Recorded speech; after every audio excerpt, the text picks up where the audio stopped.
সারা রাত উলঙ্গ ছবি দেখেছো, দেখে নিজের জামা কাপড় নষ্ট করেছো, অপবিত্র করেছো নিজেকে, অসুবিধা নাই। গুনাহ যা হওয়ার হয়ে গেছে, গুনাহ নিয়ে পড়ে থাকলে চলবে না। গুনাহ যা হওয়ার হয়ে গেছে, গুনাহ নিয়ে পড়ে থাকলে চলবে না। যাও গোসল করো, ফজরে আযান হয়েছে সালাতে যাও, 2 রাকাত সুন্নাত পড়ে আল্লাহর কাছে ক্ষমা চাও, 2 রাকাত ফরজ পড়ে আল্লাহর কাছে ক্ষমা চাও। আর দেখবা না, প্রতিজ্ঞা করো। আবার দেখে ফেলেছো, অসুবিধা নাই, জোহরে আযান হয়েছে, যাও মসজিদে যাও গোসল করে 2 রাকাত নামাজ পড়ো, আল্লাহর কাছে ক্ষমা চাও, প্রতিজ্ঞা করো আর দেখবা না। আবার দেখে ফেলেছো, অসুবিধা নাই, পরের ওয়াক্ত আযান হয়েছে, যাও মসজিদে যাও। কারণ মনে রাখবা, সকল অপরাধ গুনাহ নামাজ যদি ছুটে যায় কুফরিয়া শিরকি হয়ে যাবে,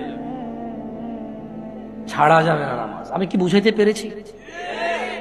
তোমরা কি, আমি যে জন্য আসছি, আমি কি তোমাদেরকে কোনো মেসেজ দিতে পারছি?